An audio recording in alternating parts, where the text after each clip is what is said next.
আজকে আমি শুরু করতে চাচ্ছি আলোচনা প্রাচীন গ্রিক সভ্যতার একটা ঘটনা থেকে। সত্যিকার অর্থে গ্রিকদের অনেক বড় হিস্ট্রি আছে। আমরা যারা হিস্ট্রির স্টুডেন্ট আছি এখানে, আমরা এটা জানি খুব ভালো করে যে গ্রিকদের কিন্তু একটা প্রাচীন হিস্ট্রি আছে। তো গ্রিকদের সাথে ক্রিশ্চিয়ান রিলিজিয়ন মানে ক্রিশ্চিয়ানিজম যেটা আমরা বলি, এর একটা সম্পর্ক আছে। নবী ঈসা আলাইহিস সালামের যুগে ঈসা আলাইহিস সালামের কিছু হাওয়ারি ছিল। হাওয়ারি মানে হচ্ছে সাহাবি, মানে রাসূল সাল্লাল্লাহু আলাইহি ওয়াসাল্লামের ক্ষেত্রে আমরা বলি সাহাবি, আর ঈসা আলাইহিস সালামের ক্ষেত্রে আমরা বলছি হাওয়ারি। তো ঈসা আলাইহিস সালাম এর যে কাছের হাওয়ারি বা অনুসারী ছিলেন, তাদের মধ্যে দুজনকে তিনি প্রাচীন বলতে বোঝাচ্ছি তৎকালীন সময়কার গ্রিকের একটা ছোট্ট নগরী ছিল। নগরীটার নাম আন্তাকিয়া। নগরীর নাম হচ্ছে আন্তাকিয়া। এটা কিন্তু এখন সিরিয়ার মধ্যে পড়েছে। আমি কালকে ম্যাপ ঘাটাঘাটি করে দেখেছিলাম, এটা সিরিয়ার মধ্যে পড়েছে আর কি, এখনকার সিরিয়ার মধ্যে। তো এই সিরিয়ার সাথে গ্রিকদের, রোমানদের এবং খ্রিস্টানিজমের একটা সম্পর্ক আছে। এমনকি যখন খালেদ বিন ওয়ালিদ রাদিয়াল্লাহু আনহু তাদের সময় যখন এই যে পারস্য এবং রোম বিজিত হয়েছিল, তখনও কিন্তু এই জায়গাগুলো মুসলিমদের করতলগত হয়েছে। তো এই আন্তাকিয়া শহরের মানুষরা তৎকালীন সময় ছিল মুশরেক। এক কথায় কি ছিল? মুশরেক। আমরা মিলাতে পারি এটাকে আবু জেহেলের যুগের সাথে। আবু জেহেল, আবু লাহাব, উতবা, শাইবার যুগে যেমন একটা সমাজ ছিল শিরকে নিমজ্জিত, মূর্তি পূজা হতো, মাধ্যম পূজা হতো, কবর পূজা হতো, মৃত মানুষের পূজা হতো ইত্যাদি। আবার যেমন আসহাবুল কাহাফের সময় দাকিয়ানুস বাদশার যে যুগটা ছিল, ওইটাও যেমন শিরকের মধ্যে ছিল। আবার ইব্রাহিম আলাইহিস সালামের সময় আজারের যুগটা, নমরুদের যুগটা যেমন ছিল, বা মূসা আলাইহিস সালামের সময় ফেরাউনের যুগটা যেমন ছিল, ঠিক ওই রকমই আন্তাকিয়ার যিনি রাজা ছিলেন, ওই সময়কার যুগটা ছিল শিরক বা কুফরে নিমজ্জিত আর কি। তো এই ছোট্ট রাজ্যটাতে নবী ঈসা আলাইহিস সালাম তাওহীদের দাওয়াত দেওয়ার জন্যে তার দুজন অনুসারীকে পাঠিয়েছিলেন। কয়জন ভাই? দুজন অনুসারীকে পাঠিয়েছিলেন। ওয়াদরিব লাহুম মাসালান আসহাবাল ক্বরিয়া। আল্লাহ পাক এটা সূরা ইয়াসিনের মধ্যে বলেছেন, 13 থেকে প্রায় 32 নম্বর আয়াত পর্যন্ত পুরো লম্বা আলোচনা আছে, কিন্তু এই খুঁটিনাটি বিষয়গুলো সূরা ইয়াসিনের মধ্যে নাই। এগুলো তাফসির আপনাকে ঘাটতে হবে। একটা তাফসির যদি পড়েন কলিজা ঠান্ডা হয়ে যাবে, অন্তত একটা। সেটা হলো তাফসিরে জালালাইন। তাফসিরে জালালাইন এটা পড়লে কলিজা ঠান্ডা হয়ে যায়। অন্যগুলো পড়লে কলিজা একটু মনে হয় ক্ষুধা এখনও বাকি আছে আর কি।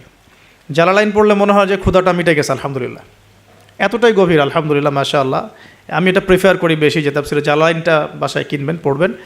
এটা মাদ্রাসার জন্য যেমন ভালো, জেনারেলদের জন্য ভালো, আর এটা মোটামুটি বাংলা অনুবাদ হয়ে গেছে এখন, আলহামদুলিল্লাহ। তো এখানে নবী ঈসা আলাইহিস সালাম দুজন হাওয়ারি বা দুজন রাসূল বলছি এই অর্থে, যিনি বার্তাবাহক এই অর্থে বলছি, রাসূল পাঠালেন ওই রাজ্যকে তাওহীদের আন্ডারে নিয়ে আসার জন্যে, ওই রাজ্যের মধ্যে তাওহীদের দাওয়াত দেওয়ার জন্য। আমরা এখানে কিন্তু শিক্ষা পাচ্ছি, তার দাওয়াত বা দিনের প্রারম্ভিক বিষয় শুরু হবে তাওহীদ থেকে। দিনের প্রাথমিক বিষয় শুরু হবে কি থেকে? তাওহীদ থেকে। দিনের প্রাথমিক বিষয় খেলাফত থেকে শুরু হচ্ছে না। দিনের প্রাথমিক বিষয় কিন্তু রাষ্ট্র কায়েম থেকে শুরু হচ্ছে না, বরং দিনের প্রাথমিক বিষয় শুরু হচ্ছে তাওহীদের দাওয়াত থেকে। এবং দাওয়াত দিবে কারা? এই রকম রাসূল, মুখলেস, আল্লাহ পাকের একজন বাছাইকৃত বান্দা যারা। আমরা তো বাছাইকৃত রাসূল নই, তাহলে আমরা রাসূলদের অনুসারী হওয়ার ক্ষেত্রে যেন পরিপূর্ণতা অর্জন করতে পারি, এটা আমাদের টার্গেট থাকবে। মানে আমরা রাসূল হতে পারছি না, আমাদের এটা দরজা বন্ধ, কিন্তু সাহাবীদের মতো হওয়ার চেষ্টা করতে হবে। মানে আমাদের দরজাটা এখানে আর কি। তো এখন দাওয়াত দিতে গিয়ে তারা যখন শহরে ঢুকলেন, এখানে শহরের রাজার নাম কি ছিল ইত্যাদি মেনশন করা হয় নাই। কোরআন চুপ আছে, আমরাও চুপ আছি, ঠিক আছে। ঢোকার পথেই, শহরের শুরুতেই একজন ব্যক্তির সাথে দেখা হলো। এই ব্যক্তি একজন কাঠমিস্ত্রি ছিলেন।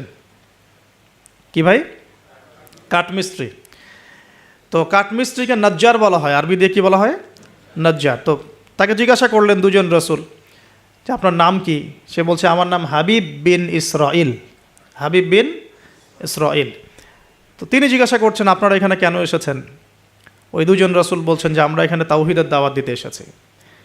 কোন তাওহীদ, আপনাদের ইলাহকে, আপনাদের রবকে? তখন তিনি ওই রকম করে কথা বলছেন যে যেমনটা ইব্রাহিম আলাইহিস সালাম বলেছেন, আমার রব জীবিতকে মৃত্যু দিতে পারেন, মৃতকে জীবিত করতে পারেন।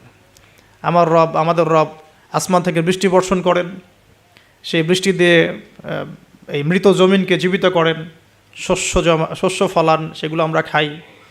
আমাদের রব সূর্যকে পূর্ব দিক থেকে ওঠান, পশ্চিম দিকে ডোবান। এরকম যত বৃত্তান্ত আল্লাহ সম্পর্কে, তাওহীদের যত কথা তাকে শোনানো হলো। তো সে ব্যক্তি একটা প্রশ্ন করে বসলো যে তাহলে কি আমাকে কোনো মোজেজা দেখাতে পারবেন কি না? আপনি যে একত্ববাদের কথা বলছেন, এক আল্লাহর কথা বলছেন, কোনো মোজেজা দেখাতে পারবেন কি না? এখন মনে করেন তো দেখি যে ঈসা আলাইহিস সালামের যুগের মোজেজা কী ছিল। এক এক যুগের মোজেজা কিন্তু এক একটা। মোজেজা বোঝেন কি না? অলৌকিকত্ব, যেটা নবীগণের মাধ্যমে প্রকাশ পায়, এটা আল্লাহর ক্ষমতা, এটা নবীদের ক্ষমতা নয়, কিন্তু আল্লাহ পাকের ক্ষমতা, নবীদের মাধ্যমে আল্লাহ প্রকাশ করান। আল্লাহ পাক এই জামানাতেও আল্লাহ পাকের ওলিদের মাধ্যমে ক্ষমতা প্রকাশ করাতে পারেন। আল্লাহ পাক এখনও ক্যাপেবল এটার জন্যে। তবে সেরকম মানুষ হতে হবে আগে, সেরকম মানুষ তো হতে হবে। অনেক আল্লাহর বান্দা আছেন, দেখবেন আপনার জন্য দোয়া করছে, আপনার সমস্যা দূর হয়ে গেছে, হয়নি? এমন হয় তো। আল্লাহ পাক, এটা তার ক্ষমতা না, ক্ষমতা কার? আল্লাহ পাকের। এখন ওই সময়কার মোজেজা ছিল কিন্তু কুষ্ঠ রোগীকে ভালো করে দেয়া, মনে আছে? অন্ধত্ব দূর করে দেয়া, এবং মৃত ব্যক্তিকে জীবিত করেছেন ঈসা আলাইহিস সালাম আল্লাহর হুকুমে, মনে আছে? যে যুগের মোজেজা, মানে যে যুগটা, যে বিষয়ে বেশি বৈচিত্র্যময় ছিল, ওই যুগে আল্লাহ পাক ওই মোজেজাই দিয়েছেন। যেমন সুলাইমান আলাইহিস সালামের সময় জিনদের খুব দাপট ছিল, বুঝছেন?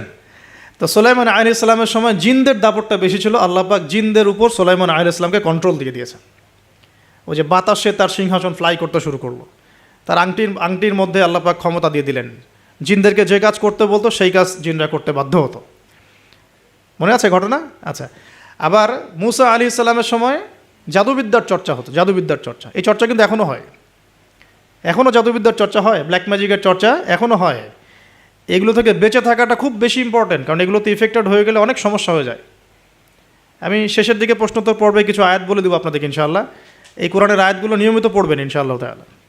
তো ওই সময় আল্লাহ পাক মুসা আলাইহিস সালামকে লাঠি দিয়ে জাদুবিদ্যার বিপরীতে মোজেজা দেখিয়েছেন, মানে যখন যেটা তার বিপরীতে সেই মোজেজা, বুঝতে পারছেন? নবী সাল্লাল্লাহু আলাইহি ওয়াসাল্লামের যুগে কবি সাহিত্যের যুগ চলছে, একদম কাব্য সাহিত্য নিয়ে তারা খুব গর্ব করত। আল্লাহ পাক কোরআন নাজিল করলেন, সব সাহিত্য ধসে গেল। এটা কোরআনের মোজেজা। আবার ঈসা আলাইহিস সালামের সময় চিকিৎসা বিজ্ঞানের খুব জয় জয়কার চলছিল আর কি। চিকিৎসা শাস্ত্র নিয়ে মানুষের অনেক বেশি মানে আগ্রহ ছিল, যেটা এটা দিয়ে এটা হয়, এটা দিয়ে এটা হয়। আল্লাহ পাক তখন এমন মর্যাদা দিয়েছেন যে মৃত মানুষকে জীবিত করে দেখিয়ে দিয়েছেন। তো এই দুই ব্যক্তিকে ওই নাজ্জার হাবিব বিন ইসরাইল, সে ব্যক্তি বলছে যে আমাদেরকে কোনো মোজেজা দেখাতে পারো কিনা। এখন সে বলছে ঠিক আছে, মোজেজা দেখাতে পারবো ইনশাআল্লাহ। আমার এই সন্তান, আমার এই ছেলে দীর্ঘদিন থেকে চোখে অসুখে ভুগছে, এক চোখ নষ্ট হয়ে যাচ্ছে, তুমি শেফা দিতে পারবে কিনা আল্লাহর হুকুমে। আল্লাহ পাকের দরবারে তারা সেজদায় পড়ে গেলেন, আল্লাহর কাছে সাহায্য চাইলেন, তার চোখে হাত বুলালেন, আলহামদুলিল্লাহ চোখ ভালো হয়ে গেল। এগুলো কিন্তু কোনো গালগল্প নয়। এবার হাবিব নাজ্জার, তার কিন্তু বিশ্বাস হয়ে গেল, হ্যাঁ এটা তাওহীদের ফসল, এটা তাওহীদের ফসল। এবার তিনি দেনান সাক্ষ্য দিলেন যে আশহাদু আল্লা ইলাহা ইল্লাল্লাহ ওয়া আন্না মুহাম্মাদান, তখন ছিল না, তখন ছিল কি ঈসা রূহুল্লাহ ওয়া আবদুহু, এরকম একটা কালিমা ছিল তখন, ঠিক আছে? তো তিনি মুসলমান হয়ে যেটা করলেন, ওই জনপদের থেকে নির্জনতা অবলম্বন করা শুরু করলেন। তিনি মুসলমান হয়ে কিন্তু জনপদের ভিতর ঢুকে পড়েন নাই, প্রথমে একটু নির্জনতা অবলম্বন করা শুরু করলেন, কারণ সমাজের সবাই কিন্তু মুশরিক। এখন ওখানে যদি আপনি সরাসরি ঢুকে যান, ঢুকায় আপনি এখন যদি জোরে জোরে তাকবীর দেওয়া শুরু করেন, তাহলে তো রিমান্ড হবে আর কি। তো তিনি নিজেকে একটু সেফ করে একা একা ইবাদত করা শুরু করলেন। এখানে আমাদের শিক্ষা আছে কিন্তু। আমি এই হাবিবে নাজ্জারের ঘটনা, ওই তৎকালীন সময়কার ওই আন্তাকিয়া শহরের শিরক, এগুলোর সাথে আপনি বর্তমান বিশ্বকে মেলাতে পারবেন। এখনকার বিশ্বের অবস্থাও কিন্তু মোটামুটি এরকমই। অনেক আলোচনা আমি আগে করেছি বিগত লেকচারগুলোতে, যে এই ওয়ার্ল্ডের প্রতিটা ডিপার্টমেন্টেই শিরক আছে, একদম এডুকেশন থেকে শুরু করে, শিক্ষা থেকে শুরু করে পলিটিক্স পর্যন্ত সবখানেই শিরক আছে। কোনো জায়গায় শিরক বাদ নাই। ইকোনমিক্সেও শিরক আছে, সামাজিক কালচারে শিরক আছে, আমাদের চিন্তা দর্শনে শিরক আছে, আমাদের মিডিয়ার মধ্যে শিরক আছে, আমাদের বুদ্ধিজীবীদের মধ্যে শিরক আছে, আমাদের রাজনীতিবিদদের মধ্যে শিরক আছে, আমাদের ধর্ম নেতাদের মধ্যেও শিরক আছে কোনো কোনো জায়গায়, আছে না? আছে। যদি আপনি ভালো করে খিজিরের মতো দেখতে শেখেন আপনি বুঝতে পারবেন এই ওয়ার্ল্ডটা শিরকের আন্ডারে আছে। তো এটা বাস্তব, সামনে মানুষ দেখবে এগুলো। এখন এই অবস্থায় হাবিবে নাজ্জার শহরে ঢুকে দাওয়াতি কাজ শুরু করেন নাই, একা একা তিনি নিজেকে তৈরি করেছেন, আগে তাস্কি আধ্যাত্মিক অর্থ অর্জন করার চেষ্টা করেছেন, ইবাদত বাড়িয়েছেন। এদিকে ওই দুজন রাসূল তারা শহরে প্রবেশ করলেন, বেশ কিছু সময় তারা মানুষকে দাওয়াত দেওয়ার চেষ্টা করলেন, কিন্তু মানুষ ইসলাম কবুল করছে না। ঠিক মক্কার অবস্থার মতোই। এই সূরাটা কোথায় নাজিল হয়েছে? মক্কায়। কোথায়? এই সূরা কিন্তু মদিনা নাজিল হয় নাই। তাহলে এই সূরার মধ্য দিয়ে আল্লাহ পাক রাসূল সাল্লাল্লাহু আলাইহি ওয়াসাল্লামকে শিক্ষা দিচ্ছেন, সাহাবীদেরকেও শিক্ষা দিচ্ছেন। ঠিক মাক্কি পরিবেশের মতোই তৎকালীন পরিবেশটা ছিল। আর মাক্কি পরিবেশ মানে, আমি অনেকদিন আগে বলেছি, মাক্কি পরিবেশ মানে শিরক, মাক্কি পরিবেশ মানে সুদ, রিবা, মাক্কি পরিবেশ মানে হচ্ছে মাদক, মাক্কি পরিবেশ মানে জেনা, ব্যভিচার, মেয়েদের মানহানি আর গোত্রীয় হানাহানি, এগুলো মক্কা। মক্কা মানে এইগুলো যেটা এখনকার ওয়ার্ল্ডে চলছে। আপনি যদি ছোট সেন্সে চিন্তা করেন না, তাহলে আমাদের সোসাইটিটাও মাক্কি। ছোট সেন্সে চিন্তা করেন, এখানে শিরক দিয়ে ভর্তি, রিবা সুদ দিয়ে ভর্তি, মাদক দিয়ে ভর্তি, মেয়েদের যে জেনা, ব্যভিচার, পর্নোগ্রাফি এগুলো দিয়ে ভর্তি, আর কি গোত্রীয় হানাহানি তো আছেই। এটা এখন পলিটিক্যাল হানাহানিতে রূপ নিয়েছে, কোনো কোনো জায়গায় ধর্মীয় হানাহানি হচ্ছে, মসজিদে ভাগাভাগি হচ্ছে। আছে, মক্কার আদর্শ কিন্তু এখনও সমাজের মধ্যে আছে। খালি দার্শনিক দৃষ্টিভঙ্গিতে দেখতে শিখুন, একটু খিদিরের মতো দেখতে শিখুন। এখন দেখুন, এই দুজন রাসূল দাওয়াত দেওয়ার পর, দীর্ঘদিন দাওয়াত দেওয়ার পরে যখন মানুষ ইসলাম কবুল করছে না, তখন তারা প্রকাশ্যে মানে আল্লাহু আকবার, তাকবীর এটা দেওয়া শুরু করেছিলেন। যখনই বের হতেন তার তাকবীর দিতেন, আল্লাহু আকবার, আল্লাহু আকবার, আল্লাহু আকবার, লা ইলাহা ইল্লাল্লাহ, লা ইলাহা ইল্লাল্লাহ, এভাবে প্রকাশ্য দাওয়াত দেওয়া শুরু করলেন। ঠিক আব্দুল্লাহ বিন মাসউদ রাদিয়াল্লাহু আনহুর মতো। নবী সাল্লাল্লাহু আলাইহি ওয়াসাল্লাম একদিন বললেন যে, কে আছো কুরাইশদেরকে কোরআন শোনাতে পারো? তারা তো কোরআন শুনতেই চায় না, কোরআন বললেই কানে আঙ্গুল ঢুকায় দেয়। হ্যাঁ, কোরআন বললেই তারা কাপড় দিয়ে মাথা আবৃত করে, এগুলো কোরআনে আছে কিন্তু। তখন আব্দুল্লাহ বিন মাসউদ, সুবহানাল্লাহ, রুয়াইয়াল গানাম বলা হতো তাকে, মানুষ তাচ্ছিল্য করতো, মানুষ তাকে তাচ্ছিল্য করতো। তার পা ছিল সরু, মানে চিকন সরু, পা দেখে আবু জেহেল হাসাহাসি করতো, সুবহানাল্লাহ। আর ওই পায়ের নিচেই আবু জেহেলের মৌত আল্লাহ লিখেছিলেন, সুবহানাল্লাহ। ওই পা দিয়ে তার আবু জেহেলের বুকের উপর পাড়া দিয়ে তিনি তাকে গর্দান কেটেছেন বদরের মাঠে। খালি 13 বছরের ব্যবধান, সময়ের ব্যবধান, খালি জাস্ট টাইম টক্স, মানে সময় কথা বলে না, সময় কথা বলে। এই আব্দুল্লাহ বিন মাসউদ রাদিয়াল্লাহু আনহুর পায়ের তলেই আবু জেহেল আবার মারা গেছে। তো এই আব্দুল্লাহ বিন মাসউদ রাদিয়াল্লাহু আনহু বললেন যে, আমি শোনাবো কুরাইশদেরকে কোরআন ইনশাআল্লাহ। তারপর তিনি বের হয়ে কাবা ঘরের সামনে গিয়ে আর রহমান আল্লামাল কোরআন খালাকাল ইনসান এই তেলাওয়াত শুরু করলেন। বাস, মায়ের শুরু হলো। এখন যদি আপনি বের হয়ে সবার সামনে বলেন, আল্লাহর হুকুম ছাড়া কোনো হুকুম নাই, ইনিল হুকমু ইল্লা লিল্লাহ, আল্লাহর হুকুম ছাড়া কোনো হুকুম নাই, ওয়া মান লাম ইয়াহকুম বিমা আনজালাল্লাহু ফাউলাইকা হুমুল কাফিরুন, মায়ের একটা মাটিতে পড়বে? একটাও গায়েবই হয়ে যেতে পারেন আপনি, নাই, আউট অফ হিস্ট্রি। আপনি আপনার কথা মানুষ ভুলেই যাইতে পারে, হয় না এমন? আর যদি জাতিসংঘে গিয়ে বলেন যে এর যত বেইজ আছে সব শিরকের উপর আছে, সারা ওয়ার্ল্ডের মধ্যে শুধু ইসলামিক খেলাফা চলবে, তাইলে কি হবে? তো এই অবস্থা হয়েছে আব্দুল্লাহ বিন মাসউদ রাদিয়াল্লাহু আনহুর। বেচারা মক্কায় গিয়ে কাবা ঘরের সামনে গিয়ে বলছে, লা ইলাহা ইল্লাল্লাহ, আল্লাহ ছাড়া কোনো মাবুদ নাই, আর রহমান আল্লামাল কোরআন খালাকাল ইনসান আল্লামাহুল বায়ান, হ্যাঁ, ফাবিআইয়ি আলাই রাব্বিকুমা তুকাযযিবান। বাস, আবু জেহেল, আবু লাহাব, উতবা, সাইবা সবগুলো মেরে মারা শুরু করেছে। তাহলে শিক্ষা হচ্ছে এগুলো সুন্নত। শিক্ষাটা কি? দিনের পথে যদি সত্যিকার কেউ ইফোর্ট দেয়, তাহলে এই জিনিসগুলো তার ভাগ্যে আসবে। এই নির্যাতন, নিপীড়ন বা অপদস্থতা তার ভাগ্যে আসবে। যাদের ভাগ্যে আসছে না, 100% বলতে পারবো যে সেটা সঠিক পথ নয়, 100%। হ্যাঁ, সঠিক পথের ডানে বামে আমরা চোরা রাস্তা খুঁজি, তো সঠিক ক, সঠিক খ, সঠিক গ, হ্যাঁ, সঠিক অল্প সঠিক, বেশি সঠিক, একটু বেশি সঠিক, মানে এরকম আর কি। সত্যিকার অর্থে ওই রকম সঠিক পথে গেলে এগুলো আসবেই। তো এটা একটা ফলসিফিকেশন টেস্ট, যাদের উপর এগুলো আসতেছে সন্দেহ নাই যে ইনশাআল্লাহ তারা সঠিক পথে আছে। তারা সারা দুনিয়া থাক না থাক ওই ব্যক্তি সঠিক পথে আছে, না হলে তার উপরে এগুলো আসতো না। এখন যাই হোক, ওইদিকে যাচ্ছি না আমি। এখানে এই দুজন রাসূল সেম ভূমিকা পালন করলেন। ব্যাস, এবার রাজা তাকে গ্রেফতার করা শুরু করলো। কোন রাজা? আন্তাকিয়া শহরের রাজা। রাজা কিন্তু খ্রিস্টান ধর্মাবলম্বী ছিলেন, সরি, রাজা খ্রিস্টান ধর্মাবলম্বী ছিলেন না। খ্রিস্টান ধর্মাবলম্বী হওয়ার জন্য ঈসা আলাইহিস সালাম তাকে দাওয়াত দিচ্ছেন আর কি, এই দুজন রাসূলের মাধ্যমে। তো রাজা তখন এই দুজন ব্যক্তিকে ধরে রেখে দিল। এই দুজন ব্যক্তির নাম এক একটা কিতাবে এক এক রকম এসেছে। আমি 3টা নাম পেয়েছি আর কি। একটা হচ্ছে, প্রথম ব্যক্তির নাম ছিল ইউহান্না, হ্যাঁ। দ্বিতীয় ব্যক্তির নাম ছিল রাসূল, কিন্তু তারা মানে কার রাসূল? ঈসা আলাইহিস সালামের প্রেরিত দূত, এই দূত অর্থে বলছে রাসূল।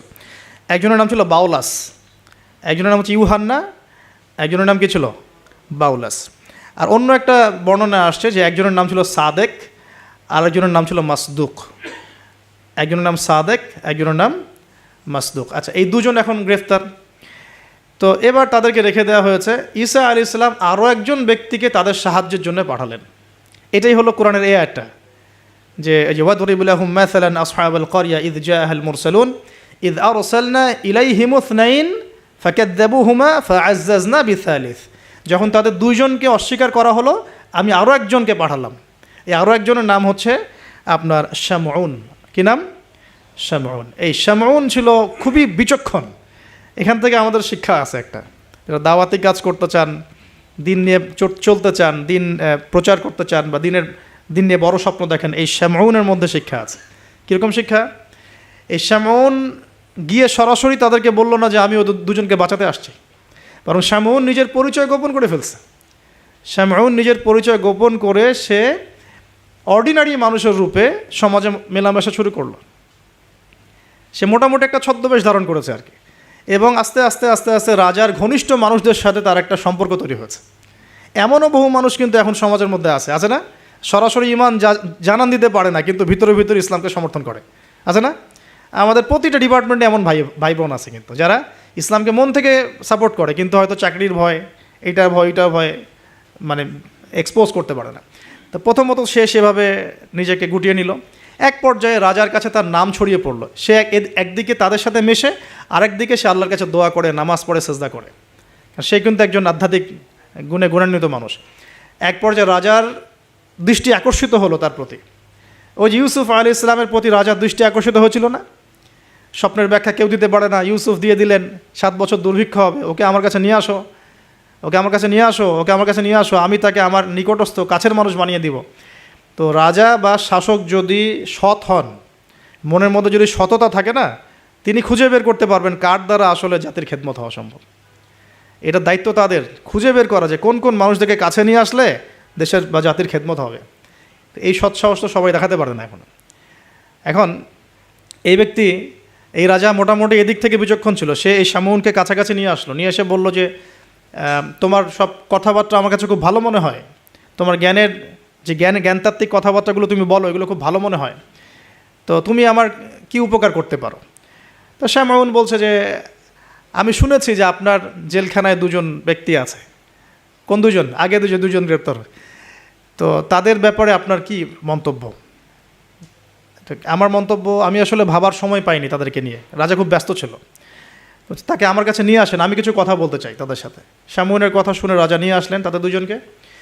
এবার শামউন কৌশলে এই 2 ব্যক্তির মাধ্যমে রাজাকে দাওয়াত দিচ্ছে। শামউন এদেরকে বলছে যে তোমরা কোন আল্লাহর ইবাদত করো, কোন আল্লাহর কথা বলছো, আমাদের এখানে তো এমন কোনো আল্লাহ নাই। তখন তারা আবার ব্যাখ্যা দিচ্ছে, আমরা সেই আল্লাহর কথা বলি যে আল্লাহ ছাড়া কোনো ইলাহ নাই, যিনি আসমান থেকে বৃষ্টি বর্ষণ করেন, যিনি মৃতকে জীবিত করেন, ইত্যাদি ইত্যাদি। তাওহীদের সব কথা তারা বলা শুরু করলেন, এবং রাজা কিন্তু শুনছে। শোনার মাধ্যমকে শামউন নিজে। তাহলে এখানে আমাদের শিক্ষা আছে না? তা আপনারা একটু ইসলামের পথে আসলেই সমাজ থেকে ডিসকানেক্টেড হতে চান কেন? সমাজের মধ্যেই থাকতে হবে, সমাজের মধ্যে থেকেই আপনি সমাজের ভিতর ইসলাম ছড়িয়ে দিবেন ইনশাআল্লাহ। ঠিক আছে? ইনশাআল্লাহ একদিন সমাজ পরিবর্তন হবে।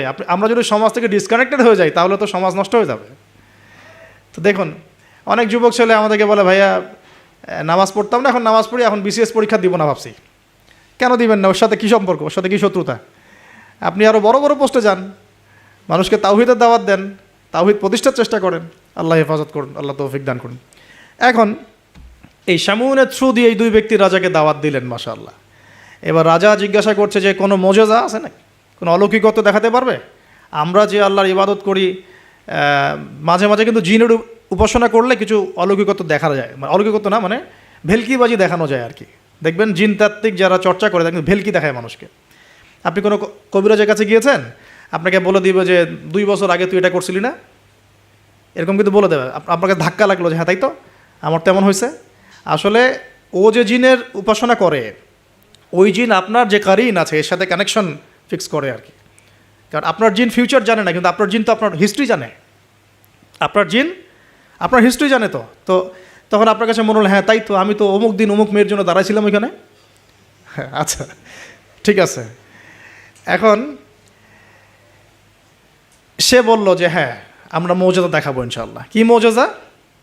7 দিন আগে একটা বাচ্চা ওই রাজ দরবারে মারা গেছে। কয়দিন আগে? দাফন হয়নি এখনও, 7 দিন আগে মারা গেছে, লাশ সংস্কার হয়নি, লাশের অবস্থাও ভালো না।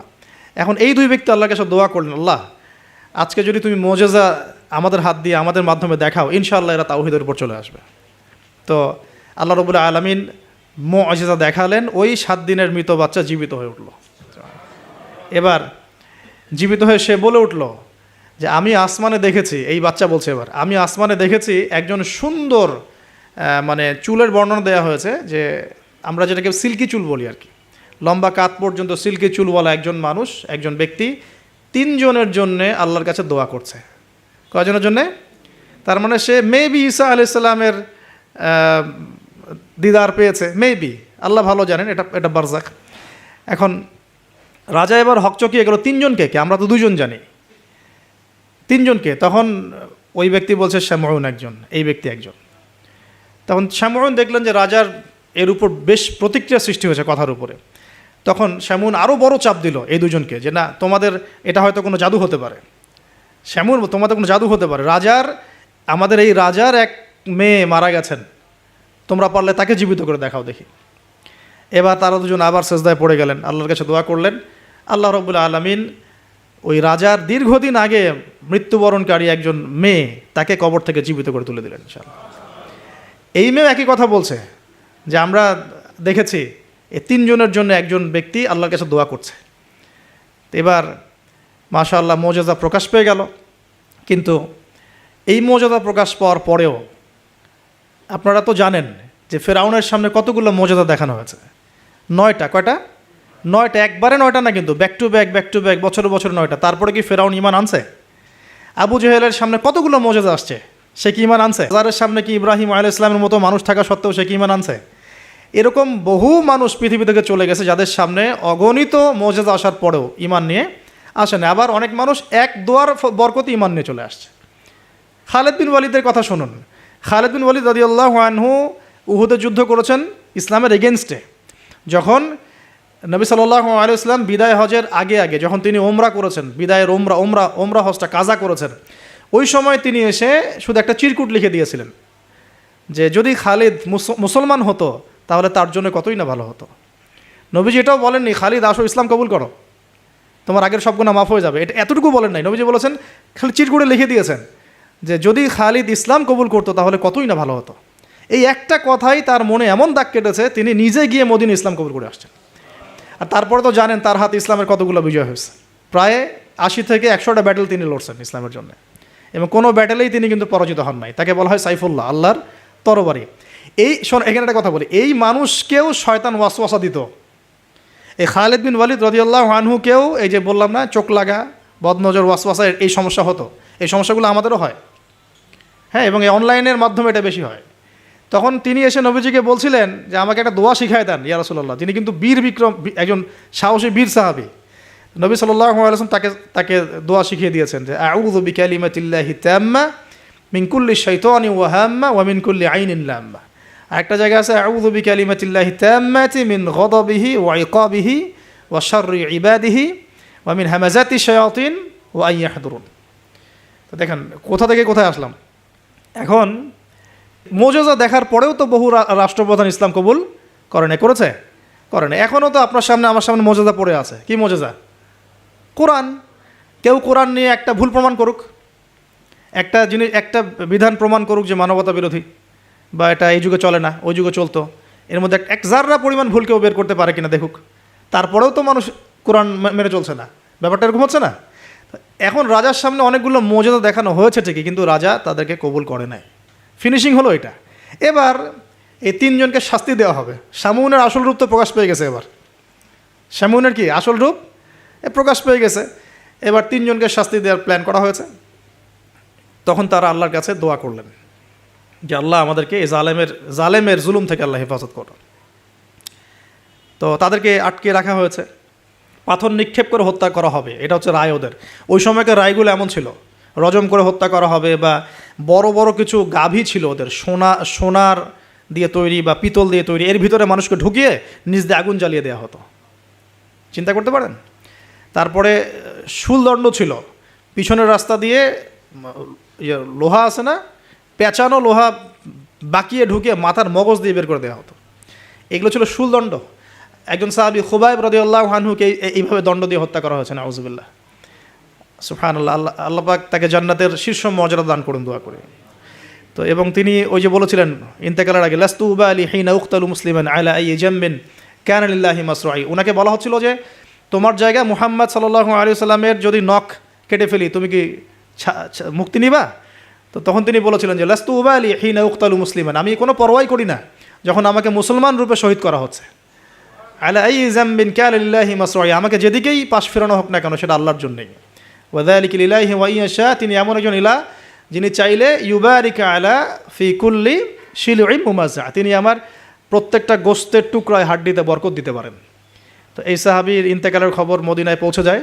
এটা পড়ে নিয়েন, এটা রাজির ঘটনা, রাজির ঘটনার মধ্যে পাবেন। সিরাত অবশ্যই পড়বেন, আর আমার জন্য দোয়া করবেন যে আমি চেষ্টা করছি আগামী বইমেলা আসার আগেই সিরাতের উপর একটা অনবদ্য কিতাব লেখার জন্য। আল্লাহ পাক তৌফিক দান করুন।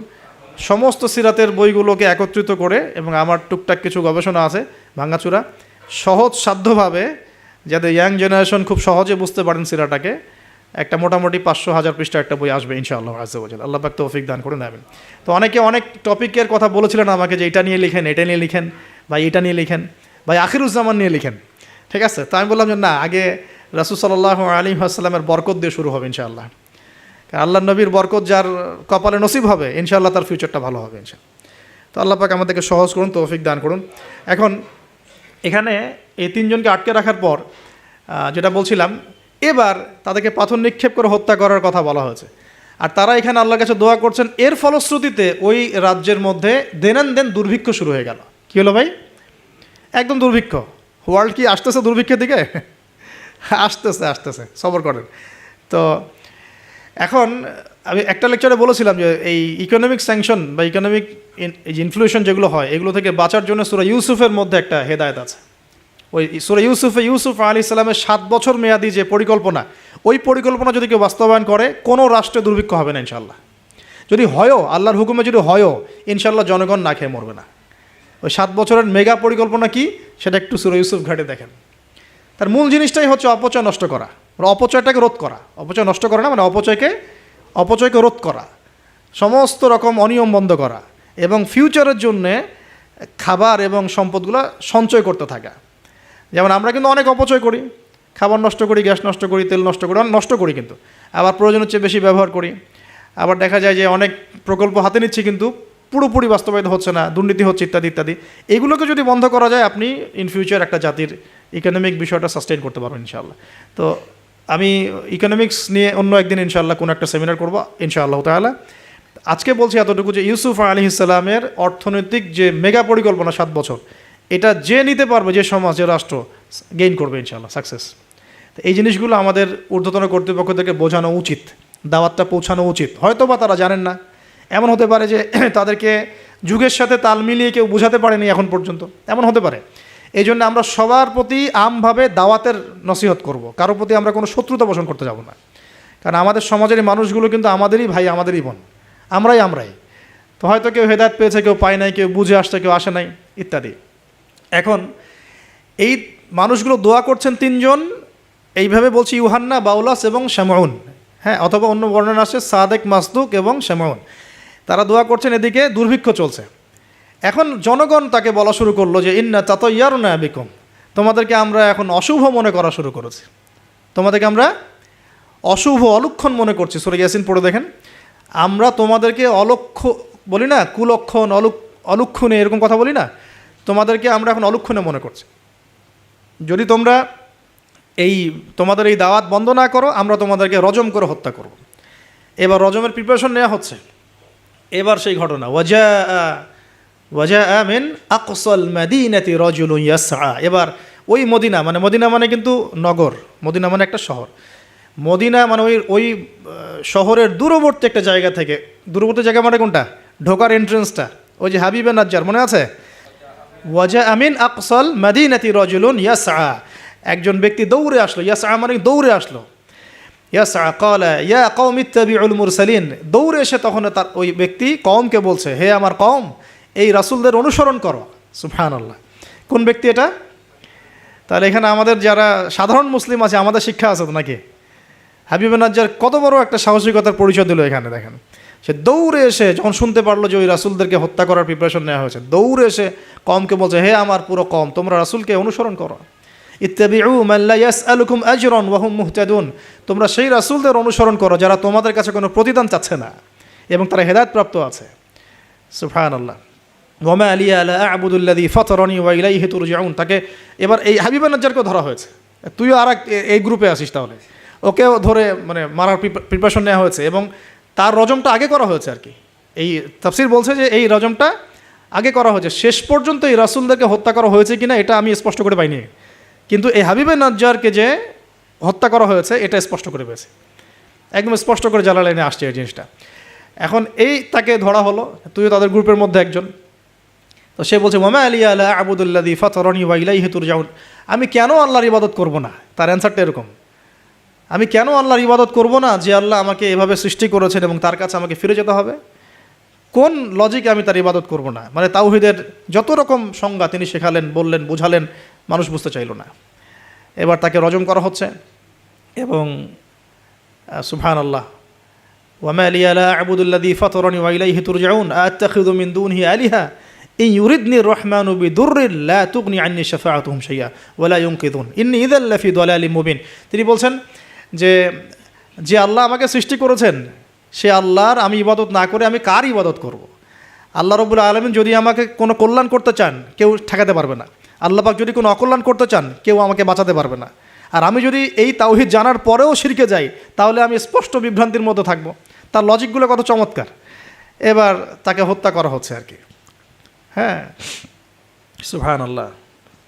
ইন্নী ইযাল লাফি দালালিম মুবিন ইন্নী আমানতু বিরাব্বিকুম ফাসমাউন, সে বলছে ইন্নী আমানতু বিরাব্বিকুম ফাসমাউন, তোমরা আমাকে হত্যা করছো কিন্তু জেনে রাখো যে আমি, তোমরা শুনে রাখো, জেনে রাখো না, ফাসমাউন তোমরা শুনে রাখো, তোমরা আমাকে হত্যা করছো করো কিন্তু শুনে রাখো যে আমি ঈমান এনেছি আমার রব এবং তোমাদের সবার রবের প্রতি, আমি তোমাদের এইসব তন্ত্রমন্ত্র শিরিক কুফর এসবে বিশ্বাস করি না।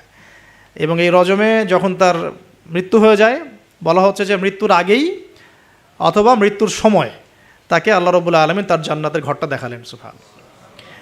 এবং তাকে বলা হচ্ছে যে কিলা দুখুলিল জান্নাহ ক্বালা ইয়া লাইতা কওমি ইয়ালামুন। সুবহানাল্লাহ। ক্বালা ইয়া লাইতা কওমি ইয়ালামুন, তখন যে বলছে হায় আমার জনপদ, হায় আমার কওম, যদি তারা জানতো, যদি তারা বুঝতো যে আল্লাহ পাক আমাকে কি পরিমাণ নেয়ামত দিয়েছেন, কোন জান্নাতে আমি আছি, এইটা যদি আমার জনগণ বুঝতো তাহলে সবাই ঈমান নিয়ে আসতো। দেখেন কোরআনে এই ব্যক্তির নাম উল্লেখ করা হয় নাই। ওয়াজা আমিন আকসাল মাদিনাতি রাজুল, মানে দূরবর্তী জায়গা থেকে একজন লোক ছুটে আসছে, কে সেই লোক আল্লাহর কাছে এটা বড় কথা নয়, মানে নামটা কি সেটা বড় কথা নয়, তার আকীদাটা কি, তার আমলটা কি, তার তাওহীদটা কি, এটা সবচেয়ে বড় কথা। তো এখন এই হাবিবে নাজ্জারের এই শাহাদাত হয়ে গেল এবং আন্তাকিয়াবাসীর উপরে এবার কি হলো আল্লাহ পাক সেটাও বলছেন। তাওহীদের স্পষ্ট দাওয়াত পাওয়ার পর যখন তারা স্বীকার করলো না, তারা আবু জেহেলের মতো আচরণ করলো, আবু লাহাবের মতো আচরণ করলো, উতবা সাহেবার মতো আচরণ করলো, ওই ফেরাউন নমরুদ তাদের মতো আচরণ করলো। হিস্ট্রি কিন্তু একই, সব একই জনপদে ঘুরছে গেলে। এই মুশরিকদের মতো আচরণ যখন অব্যাহত থাকলো, আল্লাহ পাক বলছেন যে আমি তাদের উপরে কোনো বড় সেনাবাহিনী পাঠাই নাই, আমি তাদের উপরে কোনো বড় সেনাবাহিনী পাঠাই নাই, কোনো বাহিনী নাজিলও করি নাই, শুধু ছিল এটা সয়হাতান ওয়াহিদা, একটা মাত্র বড় বিকট চিৎকার। ইন কানাত ইল্লা সয়হাতান ওয়াহিদা, শুধুমাত্র একটা বজ্রনিনাদ, প্রচণ্ড শব্দে আল্লাহ পাক পুরো কওমকে ধ্বংস করে রেখে দিলেন একশেষ। এই কওমে কতজন মানুষ ছিল? হয়তো বা 1 লাখ, 2 লাখ, 3 লাখ, 4 লাখ, 5 লাখ, 10 লাখ, আল্লাহ ভালো জানেন। এর মধ্যে 4 জন ব্যক্তির নাম আমরা পাচ্ছি তাওহীদপন্থী। ওই 4 জন ব্যক্তিকে কেন্দ্র করে ইয়াসিন আয়াত নাজিল হয়েছে। রাসূল সাল্লাল্লাহু আলাইহি ওয়াসাল্লাম মক্কায় হয়তো হাজার হাজার মানুষ ছিল, কিন্তু আমরা আবু বকর, ওসমান, ওমর, আলীর নাম মনে রাখছি। আসহাবুল কাহাফের মধ্যে হয়তো হাজার হাজার লাখ লাখ মানুষ ছিল, কিন্তু আমরা ওই 7 জন বা 9 জন যুবকের কথা মনে রাখছে। খেয়াল করে দেখেন, ইব্রাহিম আলাইহিস সালামের সময় হয়তো লাখ লাখ মানুষ ছিল সমাজের মধ্যে, কিন্তু আমরা মনে রাখি ইব্রাহিম আলাইহিস সালাম, লূত আলাইহিস সালামের কথা, বিবি সারা আলাইহিস সালামের কথা, হাজরা আলাইহিস সালামের কথা, এই কয়জন মানুষের কথা, ইসমাইল, ইসহাক। এরকম প্রত্যেক যুগে যুগে আপনি দেখবেন যে তাওহীদপন্থী মানুষের সংখ্যা কিন্তু কম, এবং আল্লাহ পাকের অনুগত বান্দাদের সংখ্যা খুব কম। এই ঘটনাটা আল্লাহ রাব্বুল আলামিন এই আন্তাকিয়াবাসীর এই ঘটনাটাকে সূরা ইয়াসিনের এই 13 থেকে প্রায় 32 নম্বর আয়াত পর্যন্ত পুরোটা নিয়ে আসছেন। এবং এর মধ্য দিয়ে আল্লাহ রাব্বুল আলামিন আমাদেরকে যে মেসেজগুলো দিতে যাচ্ছেন সেটা হলো, যে পয়েন্ট আকারে ফাইন্ড আউট করি। দেখুন, ফার্স্ট অফ অল রাসূলদের কাজ যারা করবেন, মানে রাসূলের কাজ মানে কি? দাওয়াতি কাজ, তাবলীগের কাজ, মানুষকে তাওহীদের প্রচার করবেন, প্রসার করবেন, দিনের ফিকির করবেন, দিন নিয়ে দিন প্রতিষ্ঠার স্বপ্ন দেখবেন, তাদেরকে সর্বপ্রথম আগে তাওহীদপন্থী হতে হবে। তাওহীদপন্থী মানে এই ভেজাল তাওহীদপন্থী না, এই তাওহীদ না যে আমি তাগুতও মানি আবার ইয়াও মানি, মানে ইসলামও মানি, আমি তাগুতও মানি, আমি কুফরও মানি, আমি সুদও মানি, হ্যাঁ, আমি দলীয় বিভাজনও মানি, আমি কি বলবো যে ব্যক্তি পূজাও করি, আমি শায়েখ পূজাও করি, আমি সবই করি, আবার তাওহীদও আছে। মানে এইরকম গোলালো মার্কা তাওহীদের কোনো কাজ নাই বাংলাদেশে। যদি বাংলাদেশে আমরা ইসলাম নিয়ে বড় স্বপ্ন দেখি, তাহলে আগে তাওহীদের ডেফিনেশন শিখতে হবে। তাওহীদ কাকে বলে? লা ইলাহা ইল্লাল্লাহ মানে আল্লাহ ছাড়া কিছুই নাই। এই কথা স্পষ্ট করে আমাদের বলার মতো সৎসাহস থাকা উচিত এবং বলার মতো যোগ্যতা থাকা উচিত। মানুষকে বোঝানোর ক্ষমতা থাকা উচিত যে লা ইলাহা ইল্লাল্লাহ মানে কি। মানে আমি কালিমা পড়েছি, এদিকে আমি কবরও সেজদা করব? আমি কালিমা পড়েছি লা ইলাহা ইল্লাল্লাহ, এখন আমি কি মানে মৃত মানুষের কাছে পূজা করতে পারি? আমি কি লা ইলাহা ইল্লাল্লাহ বলার পরে আল্লাহ পাক ছাড়া অন্য কারো বিধানের সামনে দাসত্ব করতে পারি? এই জিনিসগুলো আমাদের স্পষ্ট করে বোঝা উচিত আগে। তাওহীদের উপর থাকা এবং তাওহীদ বোঝায়, তাওহীদের দাওয়াত মানুষকে দেওয়া। আপনারা কিতাবুত তাওহীদ, শিরক কি ও কেন, এই টাইপের অনেকগুলো বই পাবেন বাজারে। এগুলো পড়লেও তাওহীদ সম্পর্কে অনেক কিছু জানতে পারবেন ইনশাআল্লাহ। আর সব তাওহীদ একসাথে এস্টাবলিশ করা যায় না, ধাপ থাকে। ব্যক্তি পর্যায়গুলো আগে আমরা সংশোধন করব, আমাদের পরিবারটাকে সংশোধন করার চেষ্টা করব ইনশাআল্লাহ। আস্তে আস্তে আমরা তাওহীদের দাওয়াত মানুষকে দিব। আল্লাহ পাক যখন কবুল করবেন দেখবেন ইনশাআল্লাহ তাআলা, শুধুমাত্র আমরা আমাদের সমাজ কেন, আখিরুজ্জামানের হাদিসগুলো বলছে যে ইসলাম পুরো বিশ্বের প্রতিটা ঘরে প্রবেশ করবে ইনশাআল্লাহ। একটা কাঁচা ঘর বাকি থাকবে না, একটা পাকা ঘরও বাকি থাকবে না, এমনটাই হাদিস এসেছে। একটা কাঁচা ঘরও বাকি থাকবে না, একটা পাকা ঘরও বাকি থাকবে না, যেখানে লা ইলাহা ইল্লাল্লাহ প্রবেশ করবে না। এটা হবে ফিউচার, ওয়ার্ল্ডের ফিউচার এইটা। যত ফিউচারের কথাই মানুষ বলুক না কেন, ভিশন 2030, 2040, 2050, হ্যাঁ, ভিশন কবলাল কিয়ামা, মানে ভিশন ইমামুল মাহদি আর ভিশন ঈসা আলাইহিস সালাম হচ্ছে যে পৃথিবীর প্রতিটা ঘরেই তাওহীদের কালিমা লা ইলাহা ইল্লাল্লাহ প্রবেশ না করে আল্লাহ পাক কিয়ামত দিবেন ইনশাআল্লাহ। এটা হলো আল্লাহ পাকের হুকুম, হয়ে গেছে, কুদি আল আমর, লেখা হয়ে গেছে এটা। এখন আমরা আগে, তাহলে আমাদের দায়িত্ব কি ভাই? আগে তাওহীদ শিখতে হবে। এখন তাওহীদ তো একা একা শেখা যায় না, স্পেশালি আপনারা যারা জেনারেল ব্যাকগ্রাউন্ড থেকে আসছেন, সবাই তো আর একা একা পড়ে কেউ আলেম হয়ে যেতে পারবো না, পারবেন? অতএব এখানে দৃষ্টিভঙ্গি আগে প্রশস্ত রেখে ওলামায়ে কেরামের দ্বারস্থ হন আগে।